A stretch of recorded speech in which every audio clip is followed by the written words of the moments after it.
আমার বিপরীতে কোন বড় কে থাকছে এটা না, আসলে চরিত্র হওয়াটা বেশি ইম্পর্টেন্ট। আপনার সাথে কোয়ার্টিস্ট হিসাবে কে কাজ করছে এদিকে ফোকাস থাকে কিনা, যে এর সাথে হলে করবো না বা এর সাথে হলে করবো, এমন কিছু থাকে আপনার?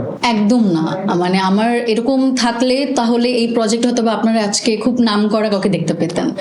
তো আমার কাছে ইম্পর্টেন্ট বা আমি যেটা মনে করি, যদি আমাকে কোনো ডিরেক্টর আমাকে গল্প শোনায়, আমি আমার নিজের চরিত্র দেখি, তারপর আমাকে যদি কেউ বলে, অনেকে জিজ্ঞেস করে যে আসলে আপনি কার সাথে কাজ করতে কমফোর্টেবল বা কোন নায়ক হলে ভালো, এটা আমার দেখার বিষয় না। কারণ একজন ডিরেক্টর বা একজন টিম যখন আমাকে সিলেক্ট করে একটা চরিত্রের জন্য, ঠিক তেমনভাবেই তারা অপর যে চরিত্রটা থাকে, অভিনেতার কথা যদি বলি, তাকেও তারা ভাবে পিক করে যে চরিত্রের সাথে খাপ খাইয়ে নিতে পারে।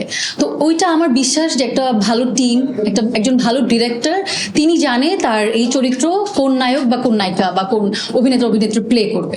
তো ওই ব্যাপারে আমার মানে মাথা খুব একটা ঘামাই না, কারণ আমি টিমের ডিসিশনে বিশ্বাস করি। যে আমার কাছে কিন্তু ম্যাটার করে না আমার সাথে কি, আমাকে যদি একটা কলা গাছ এনে দেন যে তোমার সাথে অভিনয় করতে হবে, আমি ওর সাথে অভিনয় করবো। ওই যে বললাম, ডিরেক্টর যদি চায় আমার সাথে কোনো কলা গাছকে দেখাবে, নিশ্চয়ই মধ্যে একটা গল্প আছে, তাই না? তো আমার কাছে আসলে এটা ইম্পর্টেন্ট না। আমার কাছে ইম্পর্টেন্ট গল্পটা, বাকিটা তো আমি বললামই। অবশ্যই একজন ভালো ডিরেক্টর ভালো টিমের সাথে কাজ করলে ওই বিশ্বাসটা থাকে যে এটা কিছু একটা করছি, কিছু একটা ভালো কিছু হবে।